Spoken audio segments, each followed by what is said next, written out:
Bonjour tout le monde, bonne année 2021 déjà pour commencer. Ça faisait un petit moment que j'avais pas tourné, ça fait un peu bizarre. Je vous expliquerai tout ça dans une autre vidéo. Mais bref, espérons que cette année 2021 soit moins pire que celle 2020. Voilà, croisons les doigts. Du coup, le planning des vidéos de janvier vont être un peu similaires à ce que j'ai fait l'an dernier. C'est-à-dire que je vais vous... Alors je sais pas comment j'avais fait l'an dernier vu que je déménageais aussi. Enfin bref. Ça va être du coup update lecture et book haul du mois de décembre. Et ensuite PAL 2021, coup de cœur 2020. Est-ce que je fais des vlogs 2020? Non, je sais pas trop. Bref, ça va être ça, plus ou moins le mois de janvier. Donc, je vais vous présenter de ce pas les lectures que j'ai effectuées en décembre, début du Cold Winter Challenge. Ah là là. Et je me suis attaquée du coup aux livres petits que j'avais dans ma palle, parce que en janvier, j'ai vraiment prévu de lire à fond Les Piliers de la Terre. Alors, nous sommes actuellement le 5 janvier, je n'ai pas encore commencé parce que je suis en train de finir un livre. Mais voilà, c'est en cours.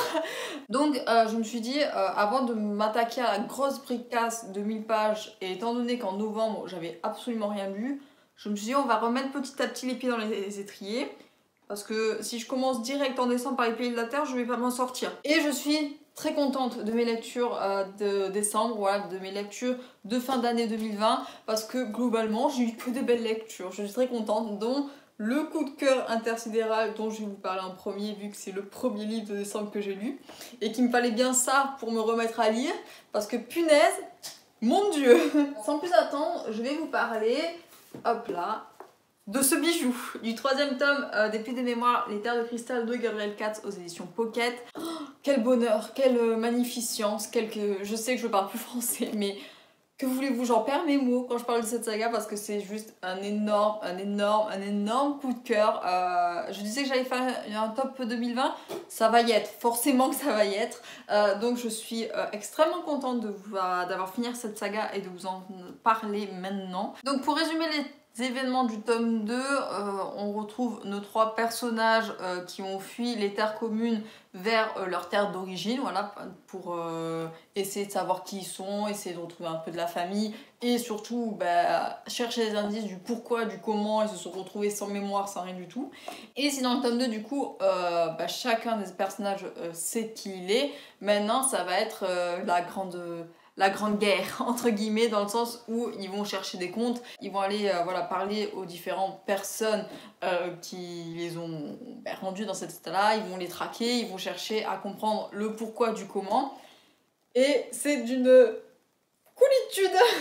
C'est tellement bien, vraiment. En fait, ce qui fait le point fort vraiment de ce livre, en plus de l'écriture de Gabriel Katz, qui est juste à tomber par terre. Vraiment, Gabriel Katz, si je pouvais...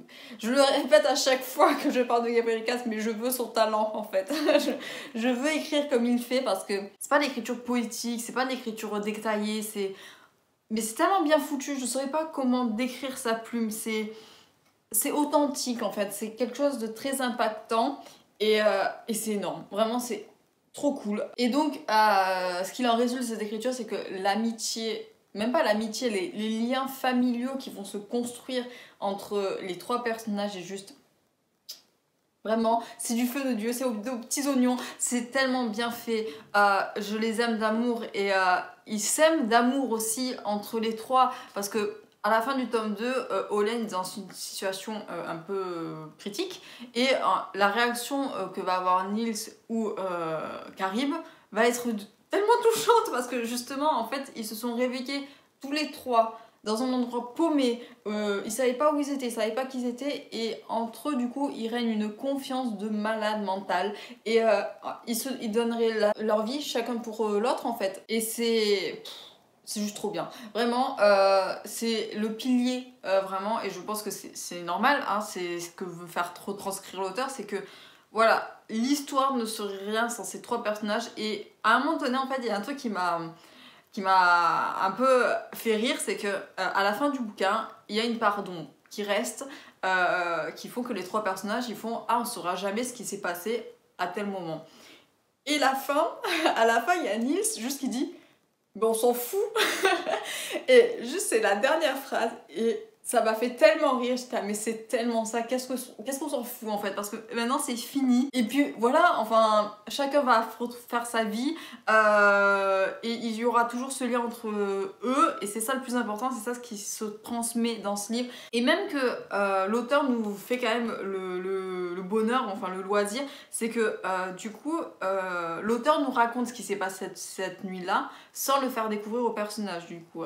C'est un chapitre un peu bonus, voilà, qui se trouve à la fin, à la toute fin, même après les remerciements, tout ça. Et en fait, je me suis retrouvée, j'ai commencé à lire un peu, et il y a eu la dernière phrase de Neil qui était là, on s'en fout, qui se répétait dans ma tête, je me suis dit, mais moi je m'en fous en fait. Et c'est vrai que ce chapitre bonus, il a pu ravir certains, mais moi je l'ai lu en diagonale du coup, parce que je me suis dit, je le lis juste pour le lire. Et en fait, voilà, c'est... On s'en fout. Donc voilà, je veux pas vous en dire plus, même si voilà, l'intrigue c'est pas ce qui fait ce livre. Évidemment qu'elle est super bien foutue, qu'elle est hyper bien faite. J'ai trouvé peut-être une facilité, et encore en même pas. C'est juste pour vraiment faire ma chiante, mais vraiment tout est bien foutu, tout est bien fait. Moi je sais que Nils notamment, vraiment ça sera celui qui m'aura le plus marqué. Carib et Olen sont pas très loin derrière, mais vraiment Nils, il m'a fait juste rire du début à la fin. Il a un caractère juste tellement atypique et tellement décalé dans ce monde que il est énorme. Et pareil, on voit aussi les évolutions du coup, en plus de Nils, de Carib et de Olen, parce que tout le monde s'attend à ce que voilà, ils fassent un truc ou ils disent quelque chose, mais en fait vu qu'ils ont tellement perdu la mémoire, ils sont une autre personne, et ce qui fait que certaines personnes vont leur dire mais pourquoi tu dis ça, pourquoi tu fais ça, pourquoi t'es poteau avec lui alors que voilà, avant vous vous détestez, enfin voilà, c'est vraiment, ils ont une évolution de dingue, notamment, alors Carib, lui, a eu la vie plutôt facile, mais notamment Olen qui se cherche beaucoup dans ce tome 3, vraiment beaucoup, beaucoup. Si bien qu'à un moment donné, j'ai eu envie un peu de le claquer, hein, en mode hey, réveille-toi, tu m'énerves, arrête de faire l'enfant capricieux, tu me saoules. Mais c'est ce qui fait Olen, et après, à la fin, du coup, il n'en devient que plus mature encore, et vraiment, j'adore les tout. J'aime beaucoup, le dénouement est hyper bien fait, voilà, comme je dis, il y a une part d'ombre qui reste pour les personnages que nous, on peut savoir, mais vraiment, voilà. En fait, ce chapitre-là, bonus, et Gabriel Cass, on aurait peut-être pas pu l'écrire, voilà, je m'en serais carré en fait. C'est ça, vraiment, jusqu'au bout, retenez la phrase de Nils. On s'en fout. Attends, mais c'est bien ça en plus, ça, je crois. C'est vraiment on s'en fout ou on s'en fiche. C'est quelque chose comme ça. Attendez, je vais la retrouver, la dernière page là. On s'en fout. Pour vous dire la vérité, on s'en fout. Voilà, exactement. Ah, je l'aime trop, Nils. Je l'aime trop. Bref, ce qui fait que je trouve que Gabriel Cass est juste un génie. Donc, je vais me renseigner sur ces autres sagas. Vraiment, incessamment sous peu. 2021, je lirai une nouvelle saga de Gabriel Katz, ça c'est sûr. Je sais pas encore laquelle. Mais voilà, j'adore cet univers, j'adore les personnages, j'adore sa manière d'écrire. Bref, que du bonheur.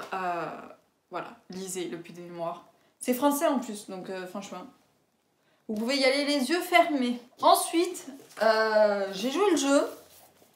Tada, je les ai mis dans les catégories de lire pendant le solstice d'hiver. Je sais plus quelle nuit c'était exactement.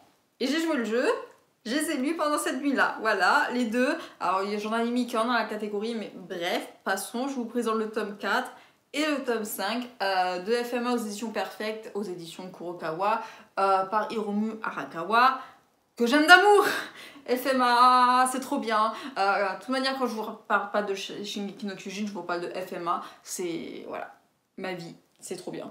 Surtout que là, du coup, ces deux tomes parlent d'un arc narratif que j'aime énormément, qui est celui, notamment, qui introduit le personnage d'Izumi Curtis et aussi le personnage de Grid, qui est un homunculus, que j'aime tout particulièrement parce qu'il est trop bien. Et donc, c'est très cool parce que aussi on apprend beaucoup sur le passé des frères Elric, alors plus dans le tome 4 que dans le tome 5, je sais plus trop comment, enfin dans quel ordre c'est. Et c'est toujours un régal en fait de les relire parce que je suis tellement habituée à me remater l'animé, que ce soit Brotherhood ou FMA normal, que j'en ai oublié des détails.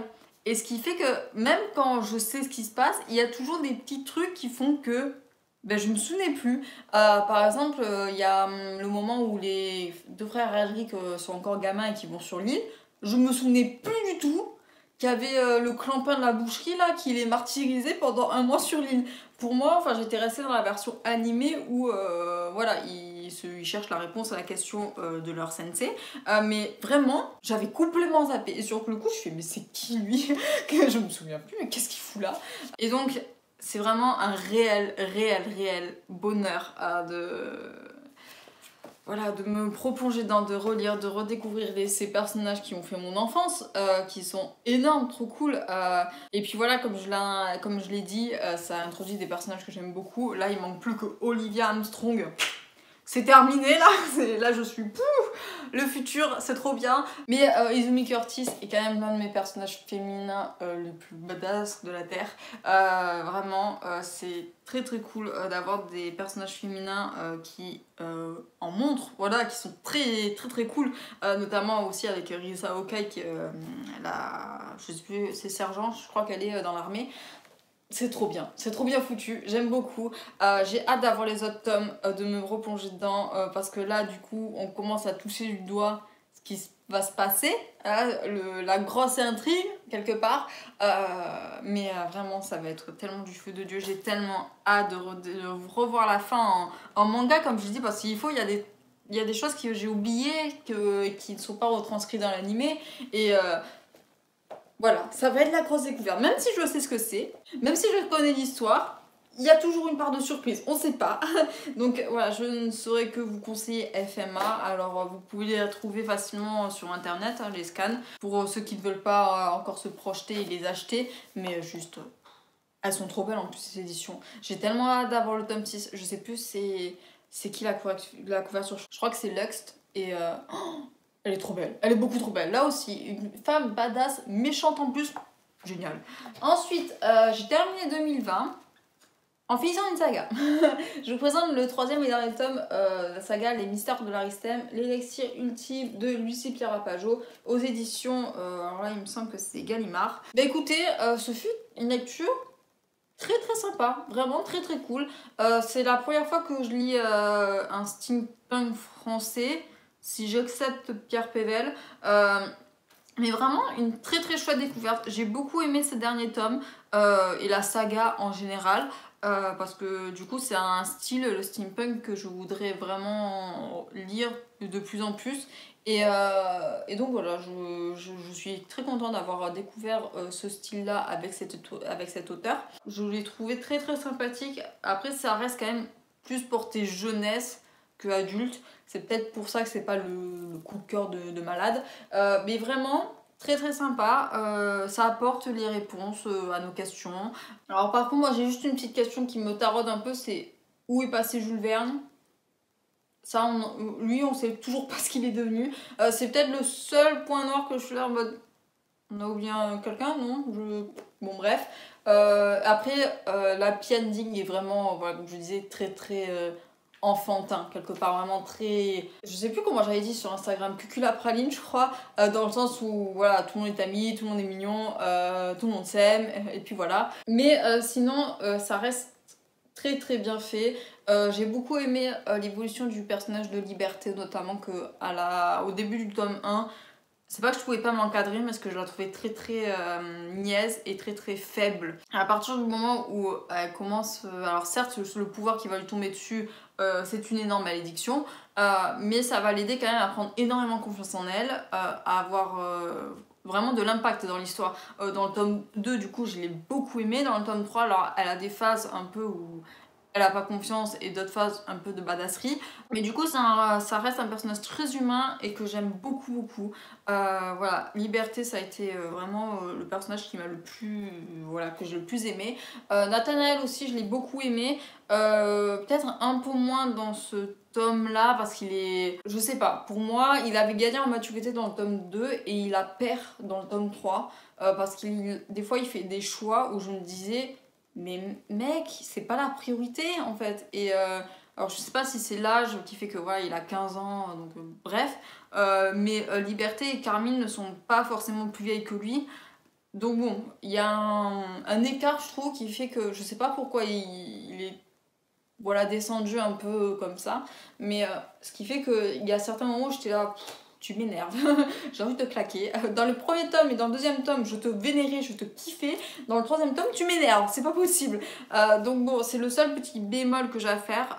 Carmine, par contre, c'est un personnage qui est un peu plus en retrait dans ce tome-ci. Parce que comparé à Nathanaël et Liberté qui ont le pouvoir du sang, elle a pas grand-chose à faire valoir. Et ce qui n'est pas plus mal parce que, en fait, dans le tome 1, je l'avais trouvé très très très grande gueule. Dans le tome 2, ça s'était un peu adouci. Et dans le tome 3, elle se calme un peu. Et parce que c'était cet aspect-là de grande gueule que j'avais pas du tout aimé dans le tome 1 chez Carmine. Et dans le tome 3, ça va mieux, vraiment. Même si elle garde sa fierté, tout ce que vous voulez, c'est un peu plus mesuré, je trouve. Et c'est peut-être sa rencontre avec Nathanaël qui l'a radouci un peu, qui fait que voilà, elle est normale en fait. Donc voilà, l'évolution de Carmine et Liberté, je les ai beaucoup aimées. Dans le tome 3, elles arrivent à leur apogée. Voilà, le seul bémol, c'est un peu Nathanaël qui était un peu à la traîne, je trouve. Donc, gros coup de cœur pour le personnage de Vérité qui est la méchante, clairement. Vraiment très très. Parce qu'elle a fait du coup un geste final auquel je m'attendais pas forcément et que je trouve est très impactant dans sa psychologie. Parce que voilà, jusqu'au bout, elle restera dans ses valeurs très aristocrates. Jusqu'au bout, elle sera. Voilà, c'est moi ou personne. C'est quelque chose que j'ai beaucoup aimé retrouver chez elle et qui se transmet aussi, voilà, du début jusqu'à la fin. Vraiment, c'est très très cool. Alors, certes, c'est un personnage exécrable, tout ce que vous voulez, mais voilà, le fait qu'elle soit si cohérente que ça, voilà, dans sa manière de penser. Franchement, moi je crois que c'est l'un de mes personnages préférés parce que voilà, c'est pareil, son évolution du tome 1 au tome 3 est juste fabuleuse. Un personnage méchant, entre guillemets, qui tient la route, qui voilà, on sait pourquoi il est méchant, on sait ses raisons, on sait pourquoi il agit comme ça. C'est pas tomber comme ça, voilà, en mode ah, j'ai décidé d'être méchante. Vraiment, c'est un personnage très intéressant et donc vraiment, je l'ai beaucoup aimé. Et puis, question intrigue, ça fait le job, vraiment. Comme je l'ai dit, on a les réponses à nos questions, voilà, que ce soit les questions dans le présent ou les questions qu'on pouvait se passer sur comment avait été fait le pouvoir du sang, etc. Vraiment très très cool. J'ai beaucoup aimé aussi le fait qu'on sorte de l'Arispem via Nathanaël, voilà, qui va se retrouver en France et qui c'est drôle parce que du coup il était là, j'aime pas du tout la France, c'est plein de terre, il y a des chevaux, il y a pas de voiture, ça me saoule. Et du coup c'est vrai que c'est quelque chose que j'ai beaucoup aimé voir dans son regard parce que moi je te dis oh c'est trop bien, il y a du cheval, il y a du poney et Nathanaël qui est là, oh bah, c'est nul, ça pue ça. Bref, c'est très enrichissant. Et d'un côté, voilà, on reste dans l'univers de Larry Spem avec Liberté et Carmine. Et très très bien fait. Vraiment, j'ai beaucoup aimé ce pari décrit à la steampunk, du coup, avec voilà, les automates, les vapomobiles, cette espèce de langage qu'elle a créé suite à la Révolution. Donc, très très belle saga que je recommande. Alors, même aux plus jeunes, vu que c'est pas non plus des plus violents ou des plus gore, mais vraiment, je pense qu'elle a la portée de pas mal de gens. Et c'est très très cool. Et pour un premier steampunk, je trouve aussi que c'est pas mal comme référence. Donc voilà, foncez-y, j'ai beaucoup aimé. Et puis voilà, je suis très contente de l'avoir fini en 2020. C'en est tout pour cette vidéo, j'espère que ça vous aura plu.